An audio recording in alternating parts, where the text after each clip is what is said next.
నమస్కారం. ఆయుష్మాన్ భవ కార్యక్రమానికి స్వాగతం. ఈ రోజు ఆయుష్మాన్ భవ కార్యక్రమంలో ఓజోన్ థెరపీ ద్వారా ఎలాంటి వ్యాధులను నయం చేసుకోవచ్చు, ఈ అంశం గురించి మనకు వివరించడానికి director Shri Amrita naturopathy and wellness institute నుండి naturopathy specialist doctor Sridhar Pulipati garu మనతో పాటు స్టూడియోలో సిద్ధంగా ఉన్నారు. వారిని అడిగి మరిన్ని విషయాలు తెలుసుకుందాం. అదేవిధంగా డాక్టర్ గారితో మీరు మాట్లాడాలి అనుకుంటే స్క్రీన్ మీద స్క్రోల్ అవుతున్న నెంబర్కి కాల్ చేసి మాట్లాడగలరు. డాక్టర్ గారు నమస్కారం అండి. ఆయుష్మాన్ భవ కార్యక్రమానికి స్వాగతం. ఈరోజు టాపిక్ ఓజోన్ థెరపీ ద్వారా ఎటువంటి వ్యాధులనైనా నయం చేసుకోవచ్చు. అసలు ఓజోన్ థెరపీ అంటే ఏంటి? ఓకే, మీరు మామూలుగా ఆక్సిజన్ అన్నది కామన్గా వింటూ ఉంటాం. ఆక్సిజన్ అంటే O2, రెండు ఐటమ్స్ కలిపి ఆక్సిజన్వి O2 అంటాం. అది ఓజోన్ అంటే O3 అనమాట. అంటే మూడు ఆటమ్స్ కలిపి ఆక్సిజన్ O2తో ఇంకొక ఆక్సిజన్ ఆటం కలిస్తే ఓజోన్ అవుతుంది. ఇది యాక్చువల్గా అన్స్టేబుల్. ఓజోన్ అంటే మామూలుగా సూర్యకిరణాల నుంచి భూమిని ప్రొటెక్ట్ చేయడానికి ఒక పొరలాగా ఉండేదాన్ని ఓజోన్ పొర అని అంటారు జనరల్ గా. సో ఆ థెరపీ అంటే ఓజోన్ థెరపీ అంటే పేరే ఓజోన్ థెరపీనా లేకపోతే ఎలా? పేరే ఓజోన్ థెరపీ. సో ఇప్పుడు మీరు ఎగ్జాక్ట్గా ఏదైతే అడిగారో, ఓజోన్ చుట్టూ స్ట్రాటోస్ఫియర్ అంటే 10 to 26 కిలోమీటర్స్ హైట్లో భూమండలం నుంచి మనకు చుట్టూ ఒక ప్రొటెక్టివ్ లేయర్ లాగా ఉంటుంది ఓజోన్ అన్నది. సో ఇది సూర్యకిరణాల నుంచి వచ్చే యూవీ రేడియేషన్ని కానీ ఇంకా అదర్ హార్మ్ఫుల్ రేడియేషన్స్ని భూమి వరకు రాకుండా ప్రొటెక్ట్ చేయడానికి మన చుట్టూ ఉంటుంది. సో ఎలా అయితే మనకు భూమి చుట్టూ మనకు ఒక ప్రొటెక్టివ్ లేయర్ ఉండి మనకు ఫేస్ మాస్క్ లాగా హెల్ప్ చేస్తూ ఉందో, అదే దాన్ని మనం రెగ్యులర్గా వాడుకోవడమే ఓజోన్ థెరపీ అనమాట. సో ఈ అసలు ఓజోన్ అన్న ఇది వాయువు ఎలా ఫామ్ అవుతుంది? ఇది ఒక వాయువు, ఆక్సిజన్ లాగే వాయువు. అంటే ఇది ఒక ఎలక్ట్రిక్ డిశ్చార్జ్ వల్ల, అంటే ఎప్పుడైతే లైట్నింగ్ వచ్చినప్పుడు కానీ లేకపోతే మీకు అదేవిధంగా హై ఇంటెన్సిటీ ఎలక్ట్రిసిటీలో ఇది చేసినప్పుడు కానీ O2 మాలిక్యూల్ని బ్రేక్ చేయడం ద్వారా O3గా మారుతుంది అనమాట. అంటే O2 బ్రేక్ అయ్యి ఒక సింగిల్ ఆటమ్ వచ్చి ఇంకొక ఆక్సిజన్ ఆటంతో కలవడం వల్ల ఓజోన్ ఫామ్ అవుతుంది. సో ఆ ఓజోన్ని వేరియస్ థెరపటిక్ పర్పసెస్లో వేరియస్ కాన్సన్ట్రేషన్స్లో రోగాలు నయం చేయడానికి లేదా రాకుండా ప్రివెంట్ చేసుకోవడానికి వాడడాన్ని ఓజోన్ థెరపీ అంటారు. So that is ozone therapy అనమాట. అసలు దీన్ని మరి ఎలా యూస్ చేసుకోవాలి అని దానికన్నా వెళ్ళేదానికన్నా ముందు అసలు ఇది ఒక బ్లూయిష్ కలర్ వాయువు అనమాట. దీన్ని కండెన్స్ చేస్తే అంటే లిక్విడ్గా చేస్తే కూడా ఒక బ్లూయిష్ కలర్ లిక్విడ్ లాగా వస్తుంది. దీని కేవలం 20 నిమిషాలు మాత్రమే దీన్ని హాఫ్ లైఫ్ పీరియడ్ అంటాం అనమాట. అంటే అది ఒకసారి ఓజోన్గా ఫామ్ అయ్యాక 20 నిమిషాల లోపల మరి ఆక్సిజన్గా మారిపోతుంది, అంటే బ్రేకప్ అయిపోతుంది. సో అందుకే దీన్ని ఇంకెక్కడికో తీసుకెళ్ళి యూజ్ చేయడానికి రాదు. అక్కడే మార్చుకున్న వెంటనే పేషెంట్స్కి ఇవ్వడమో లేకపోతే థెరపటిక్ పర్పసెస్గా యూజ్ చేయాల్సి ఉంటుంది. దాని పనిచేస్తుంది, ప్రభావం ఉంటుంది. ఆ తర్వాత బ్రేకప్ అయిపోతుంది, మరి ఆక్సిజన్గా బ్రేకప్ అయిపోతుంది. సో ఇది మనకు మామూలుగా మరి ఎందుకు మీరు అడిగిన స్ట్రాటోస్ఫియర్ చుట్టూ ఉన్న పొర అన్నారు కదా. సో ఈ ఆక్సిజన్ అన్నది చాలా ప్రొటెక్టివ్ లేయర్ అన్నమాట. మనకు ఓజోన్ థెరపీ, ఆ ఓజోన్ అన్న వలయం లేకపోతే మనకు అసలు స్కిన్ మండిపోవడము, యూవీ రేడియేషన్స్ వల్ల క్యాన్సర్స్ ఎక్కువ రావడం ఇవన్నీ కూడా ఉంటుంది. మనం ఫ్రీక్వెంట్గా వింటూ ఉంటాం. ఆస్ట్రేలియా అలాంటి దేశాల్లో ఓజోన్ పొర తగ్గిపోవడం వల్ల స్కిన్ క్యాన్సర్స్ చాలా ఎక్కువగా వస్తాయి. డైరెక్ట్ సన్ రేస్ అన్నది ఎక్కువగా వస్తాయి, డైరెక్ట్గా రావు, అక్కడ కూడా ఫిల్టర్ అయ్యే వస్తాయి. కానీ ఎప్పుడైతే ఓజోన్ లేయర్ అన్న తగ్గిపోతుందో యూవీ రేడియేషన్ ఇంకా పెరుగుతుంది అనమాట. సో దానివల్ల మనకు తీవ్రత పెరుగుతుంది. సో దానివల్ల క్యాన్సర్స్ అవన్నీ కూడా వచ్చే అవకాశం ఉంటుంది. సో అది రాకుండా ప్రొటెక్ట్ చేస్తూ ఉన్న వలయం ఓజోన్ లేయర్ అనమాట. సో దీన్ని మనం హిస్టరీలో అసలు ఎప్పుడు వచ్చింది, ఎలా వచ్చింది కూడా నేను మాట్లాడతాను ఫస్ట్ మనం ట్రీట్మెంట్కి వెళ్ళేదానికన్నా ముందు. సో ఇది కొత్త థెరపీ కాదు. యాక్చువల్గా 1840 అంటే ఆల్మోస్ట్ 2 శతాబ్దాల ముందు నుంచే మనం వాడుతున్నాము. ఈవెన్ అంటే ఫస్ట్ టైం అది కనుక్కొని దాన్ని మనకి ఈవెన్ ఫస్ట్ వరల్డ్ వార్లో కూడా దాన్ని బర్న్స్ కంటే వేరియస్ ఇన్ఫెక్షన్స్ తగ్గడానికి, తర్వాత అప్పుడు ఎప్పుడైతే మనకు ఎక్కువ హెవీ మస్టర్డ్ గ్యాస్ బర్న్స్ అవి వాడారో, అంటే మస్టర్డ్ గ్యాస్ వాడడం వల్ల వచ్చిన బర్న్స్కి వాటికి తగ్గడానికి కూడా ఓజోన్ గ్యాస్ని అప్పటి నుంచి వాడేవాళ్ళు. కాకపోతే ఆ తర్వాత ఏం కనుక్కున్నారు అంటే, అరే ఇది ఓన్లీ జెర్మిసైడల్గా వాడడమే కాకుండా ఇది మనుషుల మీద కూడా ఎలా వాడచ్చు ఇంకా అని చెప్పి. ఎందుకు అంటే వాటర్లో ఇది 10 times ఫాస్టర్గా డిసెట్ అవుతుంది అనమాట. ఆక్సిజన్లో కన్నా ఓజోన్ వాటర్లో చాలా ఫాస్ట్గా డిసింటిగ్రేట్ అవుతుంది, కలిసిపోతుంది, మిక్స్ అయిపోతుంది. సో ఎప్పుడైతే అది కనుక్కున్నారో మనిషి శరీరం 70% వాటరే. సో ఆ 70% వాటర్ ఉండడం వల్ల ఓజోన్ చాలా ఫాస్ట్గా బాడీ శరీరంలోకి ఇంకుతుంది, అబ్జర్వ్ కాబడుతుంది. సో ఆ ప్రాపర్టీస్ అన్ని కూడా వాడుకోవచ్చు అన్నది ఎప్పుడైతే అర్థం చేసుకున్నారో దాన్ని ఒక థెరపీ లాగా ఉద్దేశించి స్టార్ట్ చేసి వాడడం మొదలుపెట్టారనమాట. సో దానివల్ల దీంట్లో క్యూబన్స్, రష్యన్స్ చాలా అడ్వాన్స్డ్ ఉన్నారు ఓజోన్ థెరపీ అన్న దాంట్లో. సో దీన్ని వేరియస్ ఫార్మ్స్లో మనం వాడుకోవచ్చు. దాని అంటే ఏ శాతంలో ఎలా వాడుతున్నాం అన్న దాన్ని బట్టి మనం ఎంత వాడతాము అని చూస్తే కేవలం మామూలుగా ఎన్ని ఓజోన్ థెరపీలో వాడేది 5% నుంచి 0.05% వరకే ఉంటుంది. అంటే ఒక ఆక్సిజన్లో మనం ఇచ్చే ట్రీట్మెంట్స్ అన్నిట్లో కూడా 95% ఆక్సిజన్ ఉంటుంది, 5% ఓజోన్, అది హైయెస్ట్. టు లోయెస్ట్ అంటే కన్నా 99.5 ఆక్సిజన్, 0.05 మాత్రమే ozone. So that is the range of ozone therapy అనమాట. అంటే ఓజోన్ వాడుకుండే విధానంలో ఓజోన్ కాన్సన్ట్రేషన్ అంత మాత్రమే ఉంటుంది. సో అంత లో కాన్సన్ట్రేషన్స్లో వాడతాం కాబట్టి ఎటువంటి హార్మ్ఫుల్ ఎఫెక్ట్స్ లేకుండా చాలా వాటికి అటు ప్రొటెక్ట్ చేసుకోవడానికి ఇది చేయొచ్చు, నయం చేసుకోవడానికి వాడచ్చు, ఆర్ కంట్రోల్ చేయడానికి వాడచ్చు. సో కాన్సన్ట్రేషన్ బట్టి ఏ పర్పస్కి వాడుతున్నాం, ఏ పేషెంట్కి వాడుతున్నాం అన్నదాన్ని బట్టి విధానం మారుతుంది. ఓకే, థెరపీస్ అనగానే లేకపోతే చాలా మంది అనుకుంటారు సైడ్ ఎఫెక్ట్స్ ఉంటాయా, ఎందుకంటే ఇప్పుడు ఏ థెరపీ తీసుకున్నా ఆ ఏదైతే వ్యాధి ఉందో అది క్యూర్ అవ్వచ్చు, కాకపోతే మిగతా కొన్ని ప్రాబ్లమ్స్కి అది ఒక స్టార్టింగ్ స్టేజ్ అవ్వచ్చు కదా. సో ఇలాంటి విషయంలో ఓజోన్ థెరపీ ద్వారా ట్రీట్మెంట్ తీసుకుంటే కనుక సైడ్ ఎఫెక్ట్స్ వస్తాయా అనే డౌట్ ఉన్న వాళ్ళకి మీరు ఇచ్చే సమాధానం? అసలు ఓజోన్ థెరపీ అంటే నేను ఇప్పుడే చెప్పాను, ఆక్సిజన్ 20 నిమిషాల్లో అది ఆక్సిజన్గా బ్రేక్ అయిపోతుంది ఏమీ చేయకపోయినా. అండ్ మన శరీరంలోకి వెళ్ళినప్పుడు హార్డ్లీ 5 seconds కూడా ఓజోన్గా ఉండదు. ఎనీ బాడీ ఫ్లూయిడ్కి టచ్ అయినా విత్ ఇన్ 5 seconds లోపల ఆక్సిజన్గా మారిపోయి ఉంటుంది. సో మనం ప్రతినిత్యం ఆక్సిజన్ లేకుండా ఒక్క అణువు కూడా మనకు బతకలేము. అంటే ప్రతి సెల్కి అణువు ఏవైతే అంటామో ప్రతి అణువుకి ఆక్సిజన్ అన్నది చాలా ముఖ్యం. సో ఆక్సిజన్ లేకుండా బతకగలమా? అసలు లేనే లేదు.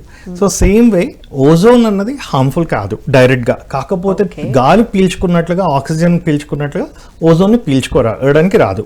ఎందుకు అంటే మన లంగ్స్లో ఉన్న ఎప్థీలియం ఏదైతే ఉంటుందో అలివోలైక్ మెంబ్రెయిన్ ఆ ఫ్లూయిడ్ ఇది దాంట్లో యాంటీ ఆక్సిడెంట్స్ సరిపోయినంతగా ఉండవు కాబట్టి డైరెక్ట్గా పీల్చుకోవడానికి హానికరం అంటారు. సో బట్ మనం ఇక్కడ ఓజోన్ థెరపీలో పీల్చుకోవడం చేయటం లేదు, ఆక్సిజన్ థెరపీ లాగా గాలి పీల్చుకోవడం కాదు. ఇది వేరియస్ ఫార్మ్స్లో మరి మాట్లాడతాం మనం. ఇంకా వేరియస్ ఫార్మ్స్లో దాన్ని అంటే మెడికల్ ప్రొసీజర్ కింద యూజ్ చేస్తాం అనమాట. సో మెడికల్ ప్రొసీజర్ లాగా వాడినప్పుడు ఎటువంటి హాని లేకుండా కూడా ఉంటుంది. So 100% zero effects. ఓకే, మరి అన్ని రోగాలకి ఓజోన్ థెరపీ చేయొచ్చా? చాలా రోగాలకి వాడచ్చండి. అంటే ఇది వేరియస్ వాటిలో ఒక్కొక్క ఇది ఉంటుంది మనకు. అంటే ముందు ఇది నేను చెప్పినట్లుగా 18th centuryలోనే వాడడం మొదలుపెట్టారు. మరి చాలా రోజులు ఏమైంది అంటే ఓజోన్ నేను చెప్పినట్లు it's a very destructive molecule, nascent molecule, ప్రతి దాంతోనూ రియాక్ట్ అవుతుంది. సో దాన్ని ఎలా వాడుకోవాలి, ఎలా డెలివరీ చేయాలి అన్నది కుదిరేది కాదు. ఎప్పుడైతే 19th century ఎర్లీ దీంట్లో పీవీసీ కానీ తర్వాత మనకు పీవీసీతో పాటు సిలికాన్ అన్నది ఎప్పుడైతే కనుక్కున్నారో ట్రాన్స్పోర్ట్ డెలివరీ ఆఫ్ ఓజోన్ అన్నది చాలా సులువైంది. ఆ తర్వాతే ఓజోన్ థెరపీ చాలా బాగా డెవలప్ అవుతూ వచ్చింది. సో ఇప్పుడు వేరియస్ దీంట్లో దాన్ని వాడుతూ పోవచ్చు. అసలు ఎవరికి ఓజోన్ థెరపీ ఫస్ట్ అంటే దాన్ని ఏ రోగాలకైనా వెళ్ళేదానికైనా అసలు ఎవరికి పనికొస్తుంది అది చెప్పాలి అంటే ఓజోన్ థెరపీ అనేది రెండిటి బేసిస్ మీద పనిచేస్తుంది, ఆక్సిజనేషన్ అండ్ ఆక్సిడేషన్. ఈ రెండిటి పద్ధతుల ద్వారా అది హెల్ప్ చేస్తుంది. సో ఇది ఎవరికి అవసరము అంటే ఎవరికైతే ఆక్సిజన్ శాతం తగ్గుతుందో శరీరంలో, ఆక్సిజన్ శాతం తగ్గడం వల్ల వచ్చిన ప్రాబ్లమ్స్ ఎప్పుడైతే వస్తాయో వాళ్ళందరికీ కూడా ఇదవుతుంది.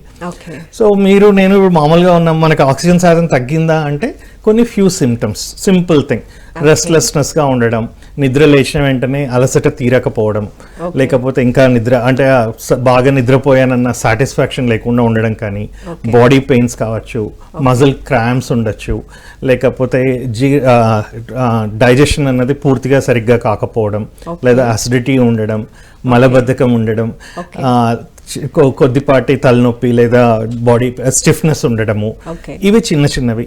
ఇవి కాకుండా ఇంకా కొంచెం చెప్పాలి అంటే హార్ట్ బీట్స్ పెరగడం కానీ, లేకపోతే ఇలాంటి చిన్న చిన్న రోజువారీ ప్రాబ్లమ్స్ ఎవరికైతే ఉంటుందో వాళ్ళందరికీ కూడా ఆక్సిజన్ శాతం వాళ్ళ శరీరంలో తగ్గుతూ ఉండడం వల్ల శరీరం చెప్తున్న చిన్నపాటి కంప్లైంట్స్. సో ఇవి ఆల్మోస్ట్ ప్రతి ఒక్కరికి ఉంటుంది ఈ రోజుల్లో. ఎందుకు అంటే మన లైఫ్ స్టైల్ అన్నది అలా మారిపోయింది. మనం తినే ఆహారాలు మారిపోయే, స్ట్రెస్ కావచ్చు, నిద్ర లేట్ గా పడుకుంటున్నాము, తొందరగా లేయాల్సి వస్తుంది, సరైన ఎక్సర్సైజ్ ఉండటం లేదు. సో ప్రతి ఈ కేటగిరీలో వీళ్ళందరికీ కూడా పనికొస్తుంది. కాబట్టి ఓజోన్ థెరపీ ప్రతి ఒక్కరికి కూడా యూజ్ చేసుకోవచ్చు అన్నది చెప్తున్నాను. ఓకే, మీరు చెప్పారు నిద్రలేమి వల్ల కానివ్వండి, లేకపోతే అలసట అనేది కొంచెం రెస్ట్ తీసుకుంటే సరిపోతుంది కదా అనే ఫీలింగ్ లో ఉంటాం. కానీ ఆక్సిజన్ లెవెల్స్ తక్కువగా ఉండటం వల్ల మనకు ఆ ఫీలింగ్ ఉంది అని ఎవరు ఐడెంటిఫై చేయలేరు. అంటే ఎవరికి వస్తుంది అంటే అండి, మామూలుగా నిద్ర తక్కువయ్యి జస్ట్ నిద్రపోతే లేచి ఫ్రెష్ గా ఉండడం అన్నది అది ప్రాబ్లం కాదు, అది నార్మల్గా ఉంటుంది. కానీ కొంచెం ఎక్కువపాటి స్ట్రెస్లో ఉన్న వాళ్ళకి, లేకపోతే ఎక్కువగా పని చేసి వచ్చినప్పుడు అలసటతో ఉన్నవాళ్ళు, లేదా అథ్లెట్స్ అనుకోండి, ఎక్కువగా వ్యాయామం చేసి వచ్చిన తర్వాత ఆ నిద్ర సరిపోదు, లేచినా కూడా ఫ్రెష్నెస్ రాదు. మీరు 8 గంటలు పడుకొని లేచినా కూడా ఇంకా ఏదో చాలా అలసటగా, ఒళ్ళంతా బాధగా, నొప్పులు ఉన్నట్లుగా ఆ క్రేవింగ్ ఏదైతే ఉంటుందో దట్స్ అన్ ఇండికేషన్ అనమాట, మనకు ఆక్సిజన్ శాతం శరీరంలో తగ్గింది, ఆక్సిజన్ పెంచుకోవాలి అని చెప్పి. So body way of telling it. ఆ చిన్న చిన్న క్రాంప్స్, బాడీ పెయిన్స్ అవన్నీ కూడా ఆ విధంగా శరీరం మనకు చెప్తుంది. ఓకే, మరి చిన్న పిల్లల్లో చూసుకుంటే అప్పుడే పుట్టిన పిల్లలకి ఆక్సిజన్ లెవెల్స్ తక్కువగా ఉన్నాయి, సో బాడీ అనేది లైట్ బ్లూ కలర్లోకి మారుతుంది అని అంటారు కదా. సో అటువంటప్పుడు ఈ ఓజోన్ థెరపీ వాళ్ళకి పనిచేస్తుందా? అంటే ఎవరికి అసలు ఓజోన్ థెరపీ అనేది పనిచేయదు? ఓజోన్ థెరపీ అన్నది 9 months నుంచి చనిపోయేదాకా ప్రతి ఒక్క మనిషికి వాడచ్చు. ఎందుకు 9 months లోపల అంటే మనం వాళ్ళు మాట్లాడలేరు, వాళ్ళు చెప్పలేరు. సో మనకు కూడా కాన్సన్ట్రేషన్ మరీ చాలా జాగ్రత్తగా, పీడియాట్రిక్ డోసెస్ అన్నవి చాలా జాగ్రత్తగా ఇవ్వాల్సి ఉంటుంది. కాబట్టి పసిపిల్లలకి మాత్రమే, అంటే 9 months లోపల వాళ్ళకి జనరల్గా అన్లెస్ దేస్ పీడియాట్రిషియన్ ఉండి మానిటర్ చేస్తే తప్ప ఇవ్వము.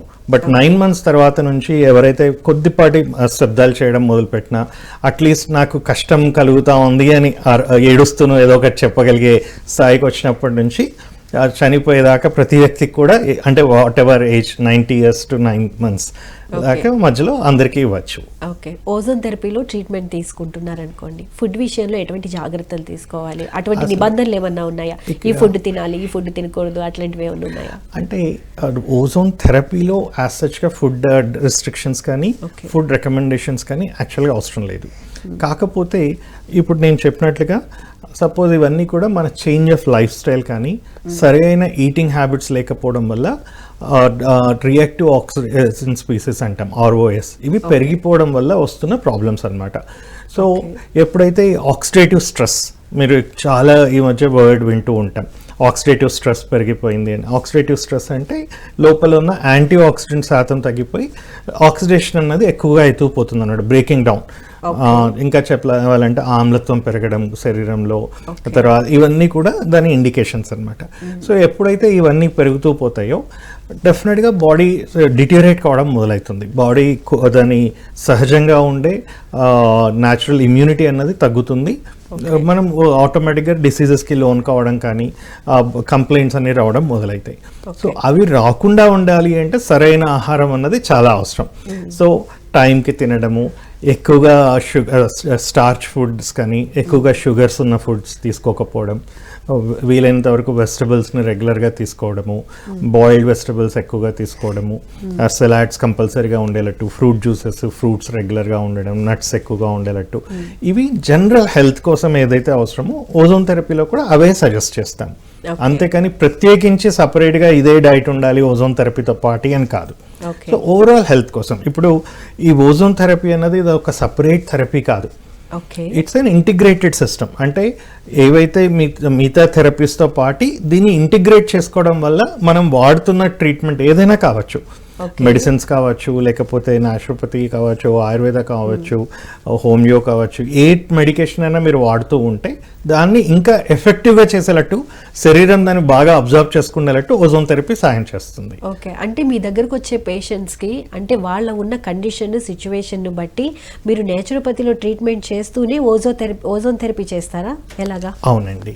సో ఓజోన్ థెరపీని ఒక అడ్జువెంట్ థెరపీ లాగా వాడతామన్నమాట. అంటే ఇప్పుడు సపోజ్ మోకాళ్ళు నొప్పులే ఉన్నాయి, సో మోకాళ్ళు అరిగి వచ్చారనుకోండి, ఓజోన్ థెరపీ ఒకటే సరిపోకపోవచ్చు. స్టేజ్ ఆఫ్ దీన్ని బట్టి మేము ఆకుపంక్చర్ ఇస్తాము, తర్వాత న్యాచురోపతి ట్రీట్మెంట్స్లో పార్షల్ మసాజెస్ కానీ, హాట్ ఫర్మెంటేషన్స్ ఇవి ఇవ్వచ్చు, కప్పింగ్ థెరపీ అని ఇస్తాము. అవి కూడా సరిపోవు, దాంతోపాటు ఇంకా కావాలి అనే వాళ్ళకి ప్రోలోథెరపీ ట్రీట్మెంట్స్ ఇస్తాం.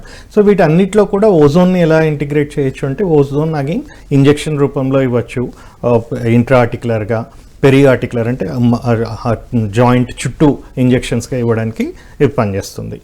అదే సపోజ్ డైజెస్టివ్ ప్రాబ్లమ్స్ ఉన్నాయి, హైపర్ అసిడిటీ ఉంది, సో వాళ్ళకి డైట్ కంట్రోల్ చేయడము, ఒక సరైన వాటర్ తాగాలి, తర్వాత టైంకి ఫుడ్ తీసుకోవాలి. డైట్లో జనరల్ రెస్ట్రిక్షన్స్ అంటే ఎక్కువగా స్టార్చ్ ఫుడ్స్, లేకపోతే ఎక్కువగా ఈ ప్రిజర్వేటివ్స్ ఉన్న ఫుడ్స్ అవి తీసుకోవద్దు అని చెప్తూనే, దాంతోపాటు రెక్టల్ ఇన్సఫ్లేషన్ ఆఫ్ ఓజోన్ అంటే రెక్టం ద్వారా ఓజోన్ని ఇవ్వడం జరుగుతుంది. సో దానివల్ల ఆక్సిజన్ క్యారింగ్ కెపాసిటీ పెరగడమే తర్వాత కాకుండా పొట్టలో ఆమ్లత్వం ప్రొడక్షనే తగ్గుతుంది. తర్వాత హెచ్ పైలోరీ అన్న బ్యాక్టీరియా వల్ల జనరల్గా ఎక్కువగా అసిడిటీ అన్నది ఉంటుంది. అంటే హార్మ్ఫుల్ బ్యాక్టీరియా ఏవైతే స్టమక్లో పెరుగుతూ ఉంటాయో అవి తగ్గడం ద్వారా ఆక్సిజనేటివ్ బ్యాక్టీరియా ఇంప్రూవ్ అవుతుంది అనమాట. సో ఆటోమేటిక్గా అసిడిటీ అన్నది కంట్రోల్కి వస్తుంది. సో ఈ విధంగా పేషెంట్ని బట్టి, ఆ ప్రాబ్లమ్ని బట్టి మనం ఆక్సిజన్ని ఇంక్లూడ్ చేస్తూ పోతాము. డాక్టర్ గారు, ఈ ఓజోన్ థెరపీ అనేది అసలు ఎలా పనిచేస్తుందండి? ఈ ఓజోన్ థెరపీ అన్నది బేసిక్గా అంటే ఒక్కొక్క కణాల మీద వేరే వేరేగా పనిచేస్తుంది. నేను ఇంతకుముందే చెప్పాను, ఆక్సిజన్ మనకు తగ్గడం వల్ల వస్తున్న ప్రాబ్లమ్స్ని నయం చేయడానికి ఎక్కువగా వాడతాము అని.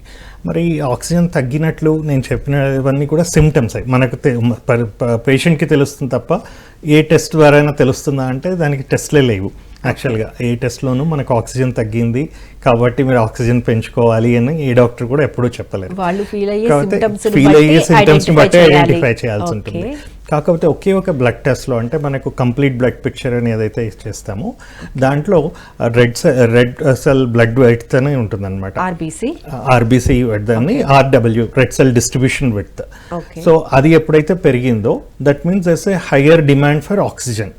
బాడీలో శరీరం ఆక్సిజన్ తగ్గడం వల్ల ఆ రెడ్ సెల్ అన్నది బ్లడ్ సెల్ ఇంకా విడ్త్ పెరుగుతుంది అనమాట. అంటే ఎక్కువ ఆక్సిజన్ క్యారీ చేయడానికి అది కష్టపడుతూ ఉన్నట్లు.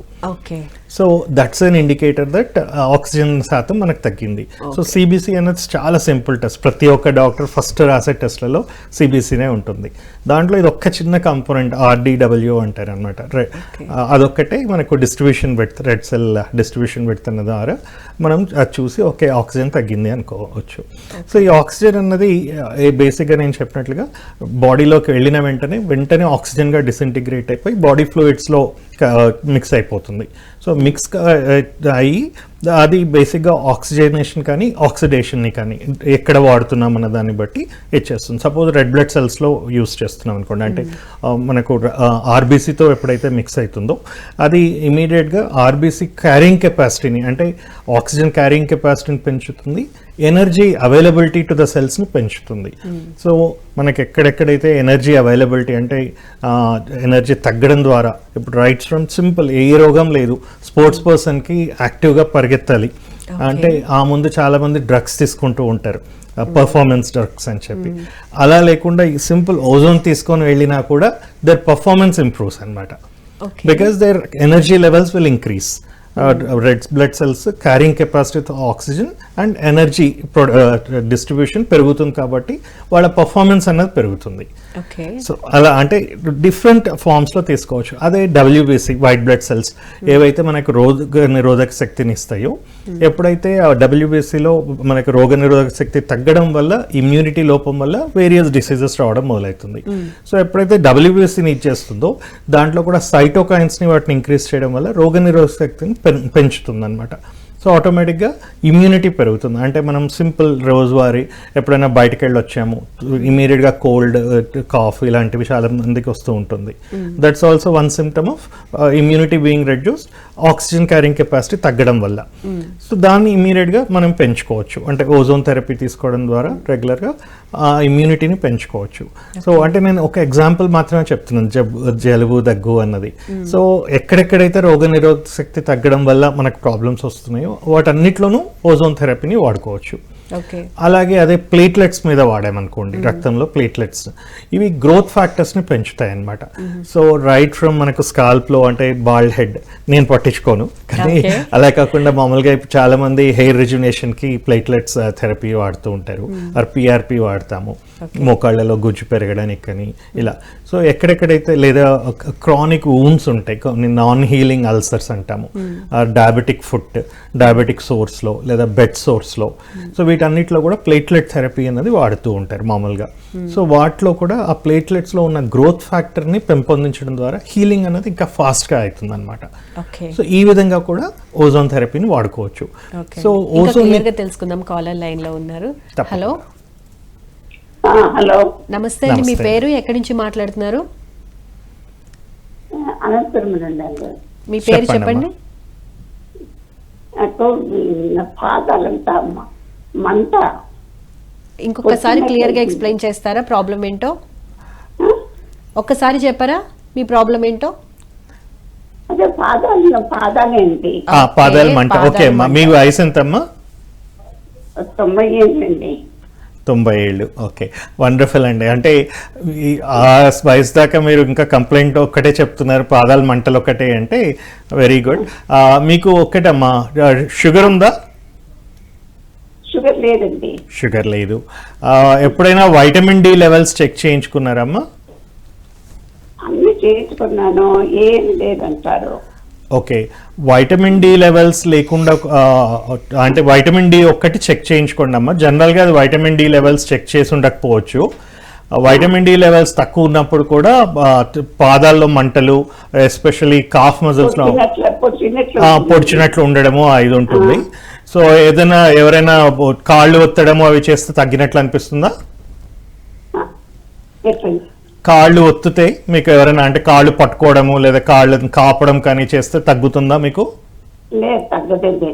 అదే కాబట్టి అందుకే చెప్తున్నానమ్మా. సో అది రక్త ప్రసరణతో సంబంధం లేకుండా మెయిన్గా వైటమిన్ డి లెవెల్స్ తగ్గడం వల్లే ఉంటుంది.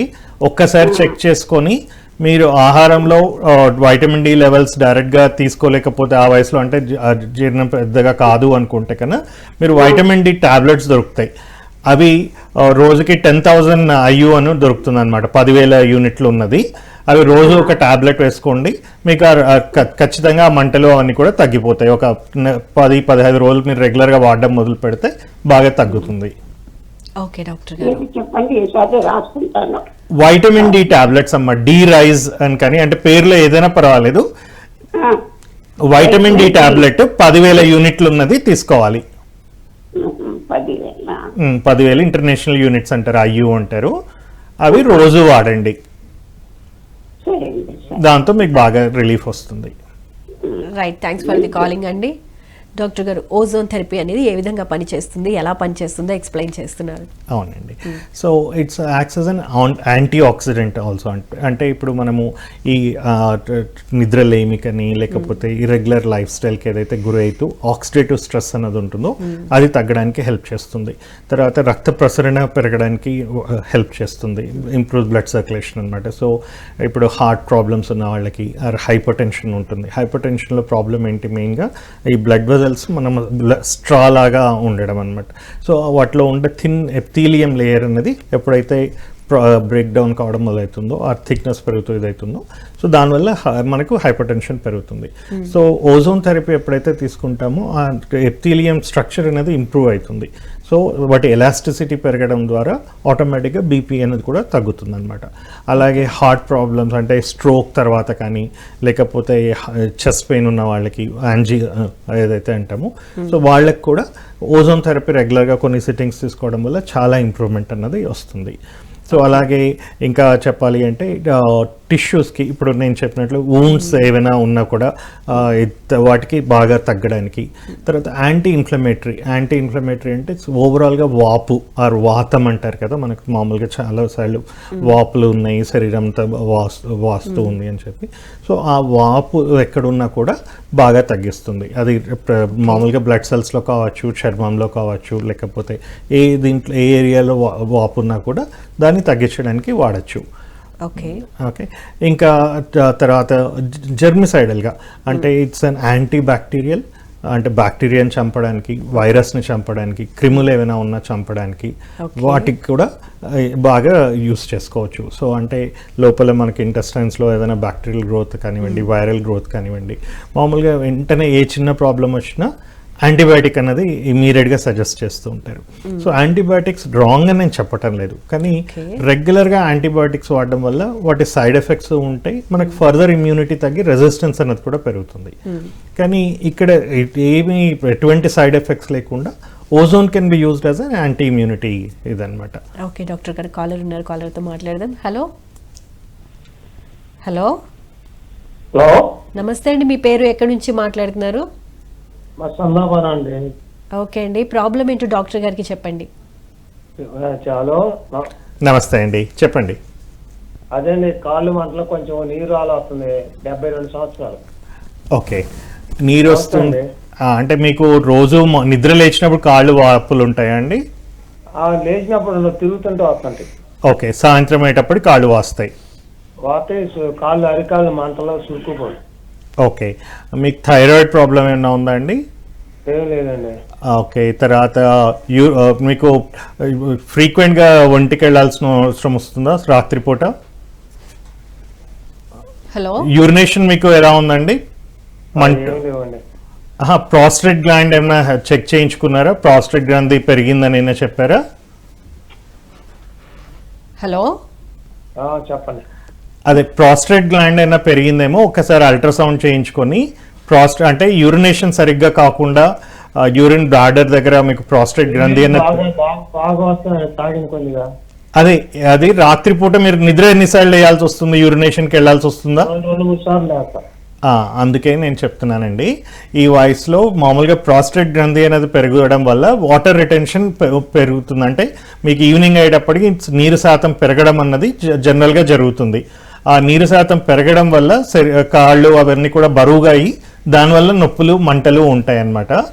సో ఒక్కసారి మీరు అది చెక్ చేయించుకొని ప్రాస్టేట్ గ్రంథి కన్నా పెరిగి ఉంటే దానికి మీరు హోమియోపతి మెడికేషన్ కానీ అలోపతి మెడికేషన్ కానీ తీసుకోవడం మొదలు పెడితే ఆటోమేటిక్గా మీకు ఆ ఎక్స్ట్రా నీరు అన్నది తగ్గడం వల్ల మీకు ఆ మంటలు తగ్గుతాయి. లేదు మీరు క్లినిక్ ఒకసారి రాగలిగితే కన్నా ఒకసారి చెక్ చేసి నేను మీకు ఎక్స్ప్లెయిన్ చేయగలుగుతాను. మీరు ఇక్కడికి వచ్చి ట్రీట్మెంట్స్ తీసుకుంటే బెటరా లేదంటే ఏమైనా మెడిసిన్స్ తీసుకుంటే సరిపోతుందా అన్నది ఎక్స్ప్లెయిన్ చేస్తాను. ఓకే అండి, కాల్ చేసినందుకు థ్యాంక్ యూ సో మచ్ అండి. డాక్టర్ గారు, ఇప్పుడు జనరల్గా పెద్ద వయసు వాళ్ళకి చూస్తే కనుక కంటి చూపు మందగించడం, లేదంటే బాడీ పెయిన్స్ రావడం, మోకాళ్ళ నొప్పులు రావడం, ఇప్పుడు పేషెంట్స్ చాలామంది చెప్తున్నారు కాళ్ళు పాదాలు అరిపాదాలు నొప్పులుగా ఉండటం, తిమ్మిర్లుగా ఉండటం, ఇలాంటివి చెప్తూ ఉంటారు. సో వాళ్ళకి ఈ ఓజోన్ థెరపీ అనేది ఏ విధంగా హెల్ప్ అవుతుంది? ఇక్కడ ఓజోన్ థెరపీ అనేది వీళ్ళకి న్యూరోపతీస్ అంటారు అనమాట. సో న్యూరోపతీస్ జనరల్గా క్లినిక్ వచ్చిన వాళ్ళకి ఏం చేస్తాము అంటే తెలుసుకుందామండి. కాలర్ లైన్లో ఉన్నారు, కాలర్తో మాట్లాడిన తర్వాత. హలో హలో హలో మేడం, నమస్తే అండి, మీ పేరు? హలో మేడం, మాది బాపట్ల డిస్ట్రిక్ట్ మేడం. ఓకే అండి, చెప్పండి ప్రాబ్లం ఏంటో. వెంకటేశ్వరరావు మేడం. ఓకే అండి, ప్రాబ్లం ఏంటో డాక్టర్ గారికి చెప్పండి. ఓకే మేడం, మాట్లాడండి డాక్టర్ గారితో. నమస్తే మేడం. నమస్తే అండి వెంకటేశ్వర గారు, చెప్పండి. సార్ సార్ ఇప్పుడు ఇది కదా సార్, చెప్పండి. పాపకి సార్ అంటే సెకండ్ ఇయర్, ఇప్పుడు first year second year sir, inter second year అండి. నుండి డాక్టర్ తో చూపిస్తున్నాం కానీ అదైతే గ్లాసెస్ మారుస్తున్నారు, డ్రాప్స్ ఇస్తున్నారు, కానీ ఇంప్రూవ్ అనేది రాలేదు. ఆ కండిషన్ అయితే అలాగే ఉన్నది. కాదండి, 2 సంవత్సరాల ఇంటర్ సెకండ్ ఇయరా?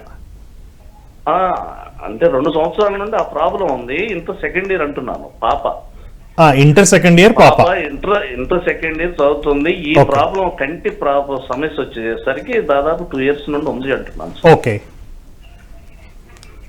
చెప్పండి మీ ఏం ప్రాబ్లం అని చెప్తున్నారు? ప్రాబ్లం అంటే దాదాపుగా ఈ తెల్ల గుడ్డులు ఉంటాయి కదా సార్ కంటికి. అవునండి. ఈ దాదాపుగా సైజింగ్ అంటే నాకు తెలిసినంత, నేను జనరల్ గా ఏంటంటే ఈ ఎర్ర రక్త కణాలు అనేవి అసలు కనిపించట్లేదు సార్. అంత ప్యూర్ వైట్ గా ఉంటుంది సార్.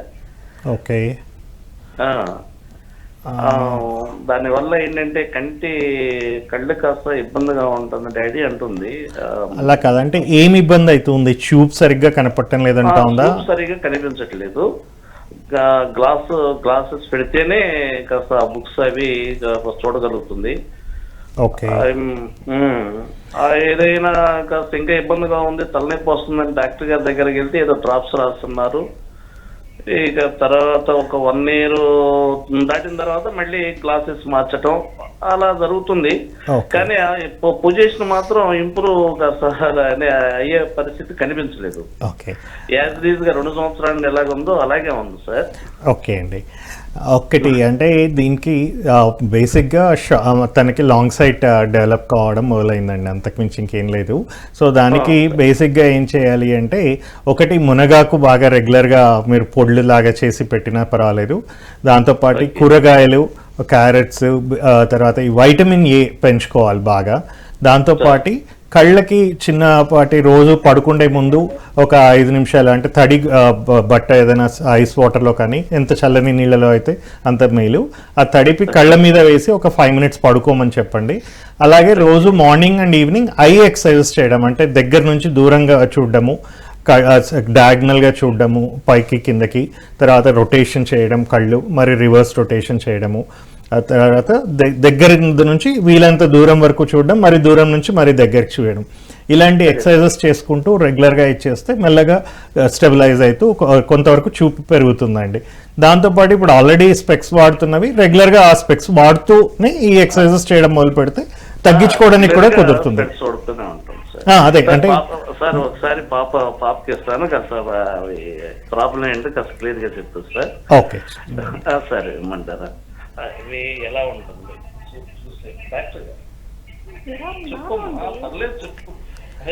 చెప్పమ్మా, పర్వాలేదు ఒక చెప్పమ్మా. పని చేయండి, డాక్టర్ గారిని డైరెక్ట్ గా కన్సల్ట్ అవ్వండి. ఎందుకంటే కండిషన్ అనేది క్లియర్ గా చూస్తే గానీ డాక్టర్ గారికి అర్థమవుతుంది. ఎందుకంటే ఫోన్ లో చెప్పినా మీరు అంత క్లియర్ గా చెప్పలేరు కాబట్టి ఒకసారి స్క్రీన్ మీద స్క్రోల్ అవుతున్న నెంబర్కి ఒకసారి కనుక కాల్ చేసి డాక్టర్ గారు అపాయింట్మెంట్ తీసుకుని కన్సల్ట్ అయితే మీకు బెస్ట్ రిజల్ట్ ఉంటుంది. డాక్టర్ గారు, ఈ కండిషన్ ఉన్న పేషెంట్ కి ఓజోన్ థెరపీ అనేది ఏ విధంగా హెల్ప్ అవుతుంది? చేయొచ్చా అసలు? చేయొచ్చండి. అగైన్ ఓజోన్ థెరపీ వల్ల అంటే వీళ్ళకే కాకుండా ఈవెన్ డయాబెటిక్ నెఫ్రోపతి, న్యూరోపతి ఉన్న వాళ్ళకి, తర్వాత రెటినోపతి అంటే కళ్ళ ఇది చూపు మందగించడం మొదలు పెడుతుంది డయాబెటిక్స్లో కూడా. ఎందుకు అంటే రక్త ప్రసరణ సరిగ్గా లేకుండా, అంటే నేను ఇక్కడేమో చిన్నపిల్లలు వీళ్ళు, అలా కాకుండా డయాబెటిక్స్లో కూడా ఉంటుంది. సో వీళ్ళలో కూడా ఓజోన్ థెరపీ ద్వారా చాలా చూపుని పెంచడానికి వస్తుంది. ఎందుకు అంటే నేను ఇంతకుముందు చెప్పిన విధంగా బ్లడ్ సర్క్యులేషన్ని పెంచడమే కాకుండా నర్వ్ కండక్టివిటీని పెంచుకోవడానికి పనికొస్తుంది ఓజోన్ థెరపీ. సో ఎప్పుడైతే బ్లడ్ సర్క్యులేషన్ అన్నది పెంచుతామో ఆటోమేటిక్గా చూపులో కూడా ఇంప్రూవ్మెంట్ వస్తుంది, మిగతా సెల్స్లో కూడా ఇంప్రూవ్మెంట్ అన్నది ఉంటుంది. ఓకే, కాలర్కి ముందు నేను ఒక క్వశ్చన్ అడిగాను. అంటే పెద్దవాళ్ళల్లో కూడా సాధారణంగా వచ్చే నొప్పులకు కానివ్వండి, సమస్యలకు కానివ్వండి, హెల్త్ ఇష్యూస్కి కానివ్వండి, ఈ ఓజోన్ థెరపీ అనేది ఏ విధంగా హెల్ప్ అవుతుంది? సో వీటన్నిటిలో కూడా మనకు అంటే వయసు పెరిగే కొద్దీ ఆక్సిడేటివ్ స్ట్రెస్ అనేది కూడా చాలా పెరుగుతూ పోతుంది. సో ఎప్పుడైతే అది పెరుగుతుందో దానివల్లే మనం తొందరగా క్షీణించడం మొదలవుతుంది. సో వయసు పెరుగుతూ ఉంది అంటే శరీరం క్షీణించడం మొదలుపెట్టింది, అదే కదా మనం మెయిన్గా చూస్తాము. సో ఆ క్షీణించేదాన్ని స్లో డౌన్ చేసుకోవచ్చు ఓజోన్ థెరపీ ద్వారా. అంటే యంగ్గా యూత్ఫుల్గా ఉండాలి అంటే కూడా ఓజోన్ థెరపీ హెల్ప్ చేస్తుంది. మామూలుగా మనకి ఏం చెప్తాం, బాగా ప్రాణాయామం చేయండి, ఎక్కువసేపు ప్రాణాయామం చేసి ఆక్సిజన్ ఎప్పుడైతే పెంచుకుంటామో శరీరం బాగా యవ్వనంగా ఉంటుంది, యంగర్గా కనిపిస్తాము, స్కిన్ లేతగా ఉంటుంది, ఇవన్నీ ఎలా అయితే చెప్తామో అది ఎక్కువసేపు టైం ఇచ్చుకోలేని వాళ్ళకి ఓజోన్ థెరపీ ఒక బూన్ అనమాట. సో ఫాస్టర్గా మనల్ని మనం రీఛార్జ్ చేసుకోవాలి అంటే క్విక్ రీఛార్జ్ అని చెప్పొచ్చు. మిగతా హెల్త్ ఇష్యూస్ తీసి పక్కన పెడితే బ్యూటీ కోసమైనా బ్యూటీ కోసం కూడా చేసుకోవచ్చు ఓజోన్. డాక్టర్ గారు, ఈ ఓజోన్ థెరపీ అనేది ఎవరు తీసుకోవచ్చు? ఏ వయసు వాళ్ళు? అంటే 9 నెలల బేబీ దగ్గర నుంచి వయసు మళ్ళిన వాళ్ళు ప్రతి ఒక్కరూ తీసుకోవచ్చు. సో ఒకసారి ట్రీట్మెంట్ తీసుకున్న తర్వాత మళ్ళీ ట్రీట్మెంట్ తీసుకుంటూ ఉండాలా? లేదు, ఒకసారి ట్రీట్మెంట్ తీసుకున్న తర్వాత అది యాక్టివేట్ అవడానికి ఎంత టైం పడుతుంది? ఎక్స్ప్లెయిన్ చేస్తారా? మనం తీసుకుంటున్న పర్పస్ని బట్టి, అంటే ఏ డిసీజ్ని బట్టి, అంటే రోగ కావచ్చు, లేకపోతే కంట్రోల్ కోసం తీసుకుంటున్నామా, ప్రివెన్షన్ కోసం తీసుకుంటున్నామా, క్యూర్ కోసం తీసుకుంటున్నామా. రైట్ ఫ్రమ్ క్యాన్సర్స్ని కూడా మనం క్యూర్ చేయొచ్చు ఓజోన్ థెరపీ ద్వారా. అంటే క్యాన్సర్స్లో బేసిక్గా ఏమవుతుంది, మెయిన్గా ఎక్కువ షుగర్ మెటబాలిజం పెరిగిపోతుంది అనమాట. అంటే ఆక్సిజన్ మీద కణాలు పెరగడం కాకుండా షుగర్ ఒక్కటే తీసుకోవడం మొదలు పెడుతుంది. సో అక్కడ ఎప్పుడైతే ఆక్సిజన్ సప్లై పెంచుతామో క్యాన్సర్ని కూడా కంట్రోల్ చేసి స్లో డౌన్ చేయొచ్చు. ఆర్ తీసుకుంటున్న ట్రీట్మెంట్కి ఇది సపోర్టివ్ ట్రీట్మెంట్ కింద ఇవ్వచ్చు. సో ఇది ఒకసారి తీసుకుంటే అయిపోతుందా అంటే, సపోజ్ బ్యూటీ కోసం ఎవరైనా వచ్చి బాగా యంగ్గా కనపడడానికి, ఫ్రెష్గా ఉండడానికి తీసుకుంటున్నారు అనుకోండి, అది ఒకసారి తీసుకుంటే సరిపోదు కదా, మరి కంపల్సరీగా తీసుకోవాలి. అలా కాకుండా ఒక డయాబెటిక్ అల్సరో లేకపోతే బెడ్ సోర్స్ వచ్చాయి, పేషెంట్ వచ్చారు, ఒకసారి ఇచ్చి అది హీల్ అయిపోయింది అనుకోండి, మరీ అవసరం లేదు దానికోసం అయితే. సేమ్ వే అంటే అలా ఏ పర్పస్ కోసం తీసుకుంటున్నామన్న దాన్ని బట్టి మరి తీసుకోవాల్సిన అవసరం వస్తుందా లేదా అన్నది ఉంటుంది. కానీ జనరల్గా ఏ ట్రీట్మెంట్కైనా కూడా ఒక 10 to 15 సిట్టింగ్స్లో చాలా ఇంప్రూవ్మెంట్ అన్నది వస్తుంది. బట్ మామూలుగా జనరల్ మెయింటెనెన్స్ కోసం, అంటే లాంగ్ టర్మ్ డిసీజెస్, అక్యూట్ ప్రాబ్లమ్స్కి 1 టైం ట్రీట్మెంట్. అలా కాకుండా క్రానిక్ డిసీజెస్ కానీ డీజనరేటివ్ డిసీజెస్కి ఎస్పెషల్గా వాటికి ఏవైతే అంటే వయసు మళ్ళీ కొద్దీ వచ్చే ప్రాబ్లమ్స్ ఏవైతే వస్తాయో వాటికి పీరియడికల్గా యాజ్ ఎ బూస్టర్ డోస్, అంటే ఒకసారి తీసుకున్న తర్వాత 10 to 15 సెట్టింగ్స్ 6 monthsకి ఒకసారి 2 సార్లు, లేకపోతే యాజ్ మరి అవసరమైన దాన్ని బట్టి దేనికోసం తీసుకుంటున్నాం అన్న దాన్ని బట్టి మెయింటైన్ చేసుకోవడం చాలా ఈజీగా ఉంటుంది. అండ్ ఇది చాలా తక్కువ ఖర్చుతో కూడుకున్న ఇది, అంటే ఎటువంటి సైడ్ ఎఫెక్ట్స్ లేకుండా, ఎటువంటి పెద్దగా ఖర్చు లేకుండా తీసుకునే ట్రీట్మెంట్ కాబట్టి రిపీట్ చేసుకోవడంలో కూడా తప్పు లేదు. అండ్ ఓవరాల్ బాడీని ఇంప్రూవ్ చేస్తుంది. సో ఒక్క సిస్టమ్ని కాదు, నేను ఇంతకుముందు చెప్పినట్లుగా ఈవెన్ సింపుల్ మీరు ఏవైనా ఒక వైటమిన్ సప్లిమెంట్స్ తీసుకుంటున్నారనుకోండి, ఆ వైటమిన్స్ని అబ్జర్వ్ చేసుకునే శక్తి మీకు ఉండాలి. ఫస్ట్ ఆఫ్ ఆల్ ఇంటెస్టైన్స్లో అబ్జర్వ్ అవుతుందా లేదా అన్నది కూడా తెలియదు. వేరే ఓజోన్తో పాటు మీరు ఆ వైటమిన్స్ తీసుకోవడం మొదలు పెడితే అబ్జార్ప్షన్ అనేది పెరుగుతుంది. సో అలా అంటే ఇంటెస్టైనల్ అబ్జార్ప్షన్ని పెంచుకోవచ్చు, డైజెషన్ని పెంచుకోవచ్చు. ఇంకా సింపుల్ చెప్పాలంటే మూడ్ స్వింగ్స్, కొందరికి ఈజీగా ఇరిటబిలిటీ ఉండడము, కోపం ఎక్కువగా ఉన్నవాళ్ళు, వాళ్ళు శాంతపరచాలన్నా, లేదు సింపుల్ ఇప్పుడు మనం పిరమిడ్ ఛానల్ దీంట్లో ఉన్న మెడిటేషన్ చేసుకోవాలి. మెడిటేషన్ చేయాలి అంటే మైండ్ కామ్గా ప్రశాంతంగా ఉండాలి. సో ఆ ప్రశాంతత రావడానికి, మైండ్ యాక్టివ్గా మెడిటేషన్ మీద ఫోకస్ చేయడానికి కూడా ozone therapy helps a lot అనమాట. అందుకే ప్రాణాయామం చెప్తాం, మామూలుగా ప్రాణాయామం చేసుకోండి మెడిటేషన్ ఈజీగా వస్తుందని.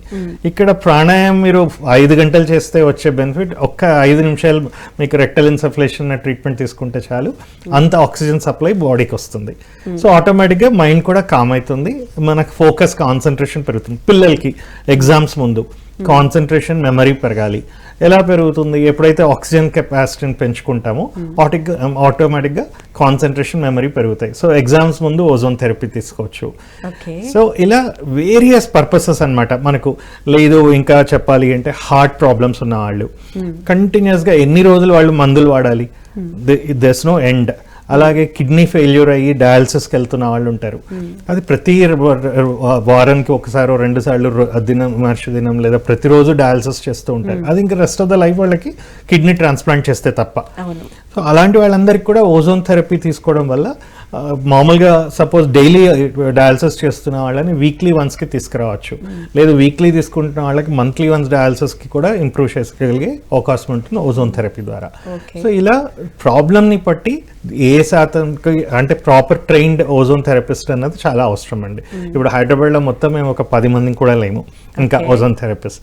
సో ఎందుకు ఇది ఇంకా అంత పాపులర్ కాలేదు అంటే, చాలా మందికి రాంగ్ నోషన్, ఓజోన్ అన్న వెంటనే అదో టాక్సిక్ గ్యాస్ కదా, ఆ గాలి పీల్చుకున్నట్లు ఓజోన్ పీల్చుకుంటే అది హానికరం కాబట్టి ఓజోన్ థెరపీ ఎలా ఇస్తారు అన్నది ఒక రాంగ్ నోషన్. సో ఇక్కడ మనం శ్వాస పీల్చుకోవడానికి ఓజోన్ని వాడటం లేదు. సో మెడికల్గా ఒక ప్రాబ్లమ్ని బట్టి మెడికల్ డోసేజెస్ ఏవైతే ఉంటాయో అది patient to patient, problem to problem నిర్ణయించబడుతుంది డాక్టర్ ద్వారా, అంటే నా ద్వారా. దాన్ని అడ్మినిస్టర్ చేస్తాం కాబట్టి ఎటువంటి ప్రాబ్లమ్స్ కానీ ఎటువంటి సైడ్ ఎఫెక్ట్స్ లేకుండా ఎవరైనా వాడుకోవచ్చు. ఓకే, ఓజోన్ థెరపీ అంటే మెడిసిన్ ద్వారా ఇస్తారా లేకపోతే గాలి ద్వారా ఇస్తారా, ఎలా ఇస్తారు? ఓజోన్ అన్నది ఒక వాయువు. సో నీళ్లలో దాన్ని డైల్యూట్ చేసి ఇవ్వడానికి వస్తుంది. ఆయిల్స్ లో అంటే లేపియం లాగా వాడడానికి ఆయిల్స్ లో ఇవ్వడానికి వస్తుంది. లేదా ఓవరాల్ శరీరానికి కావాలి అన్నప్పుడు బాడీ బ్యాగింగ్ అని చెప్పి ఇది చేస్తాము. లేదు ఏదైనా స్పెసిఫిక్ కి వాటికి అయితే లోకల్ బ్యాగింగ్ అనమాట, లెగ్కి కానీ హాఫ్ వీటికి ఇస్తాము. స్టీమర్ సోనా ద్వారా ఇవ్వచ్చు. ఇవి కాకుండా ఇంట్రాఆర్టికులర్ ఇంజెక్షన్స్, పెరియార్టికులర్ ఇంజెక్షన్స్, సబ్క్యూటేనియస్ అంటే ప్రాబ్లం చర్మంలో కానీ జాయింట్లో కానీ జాయింట్ బయట కానీ ఇంజెక్షన్స్ రూపంలో ఇవ్వచ్చు. అలా కాకుండా రక్తంలో ఇంప్రూవ్మెంట్ రావడానికి వాటికైతే major autohemotherapy, minor autohemotherapy or IV saline, IV route ద్వారా ఇంట్రావీనస్ థెరపీ ద్వారా ఇస్తామన్నమాట. సో ఇలా వేరియస్ ఆప్షన్స్ ఉన్నాయి, 20 to 25 different types of options ఉన్నాయి ఓజోన్ థెరపీని యూజ్ చేయడానికి. సో నేను చెప్పినట్లుగా ఖచ్చితంగా patient to patient, problem to problem, దాన్ని బట్టే డిసైడ్ చేసి ఏదైనా బెస్ట్ ఆప్షన్ అనుకుంటే ఆ ఆప్షన్ ద్వారా ఓజోన్ థెరపీని ఇవ్వడం జరుగుతుంది. అయితే డాక్టర్ గారు ప్రాబ్లం ఏం లేదు, prevention is better than cure అని అంటారు కదా, మరి అటువంటి వాటికి ఓజోన్ థెరపీ చేసుకోవచ్చు. రైట్ ఫ్రమ్ మెటబాలిక్ రేట్ ని ఇంప్రూవ్ చేసుకోవాలి అంటే బరువు తగ్గాలి, నేను నా ఎక్సర్సైజ్ చేసుకుంటాను, డైట్ చేస్తాను, బట్ బరువు తగ్గటం లేదు, రండి ఓజోన్ థెరపీ తీసుకోండి, ఆటోమేటిక్గా మెటబాలిక్ రేట్స్ పెరుగుతాయి, బరువు తగ్గుతారు. సో లేదు నేను ఆరోగ్యంగా ఉండదలుచుకున్నాను, సో ఆరోగ్యంగా ఉండాలి అంటే ఫస్ట్ కావాల్సింది ఆక్సిజనే. సో శరీరంలో ఆక్సిజనేషన్ పెంచుకోండి, ఆటోమేటిక్గా యంగ్గా ఉంటారు, ఏజింగ్ అన్నది స్లో డౌన్ అవుతుంది, ప్లస్ హెల్దీగా ఉంటారు. సో నేను చెప్పినట్లు ప్రివెన్షన్ కోసం కావచ్చు, క్యూరేటివ్ కావచ్చు, ప్లస్ కంట్రోల్ చేయడానికి కావచ్చు. అండ్ ప్రాబ్లం ఏదైనా సరే అన్నిటికీ తీసుకుంటున్నా కూడా ఈ ఓజోన్ థెరపీగా హెల్ప్ అవుతుంది.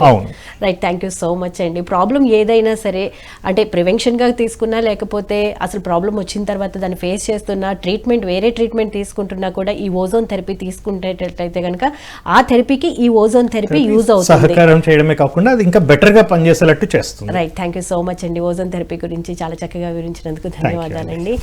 అన్ని రోగాలకు ఓజోన్ థెరపీ ఏ విధంగా ఉపయోగపడుతుంది అనేది శ్రీధర్ గారు వారి మాటల్లో వివరించడం జరిగింది. ఇది ఇవాళ ఆయుష్మాన్ భవ కార్యక్రమ విశేషాలు. మరో ఎపిసోడ్లో మళ్ళీ కలుసుకుందాం. అంతవరకు చూస్తూనే ఉండండి PMC. నమస్కారం.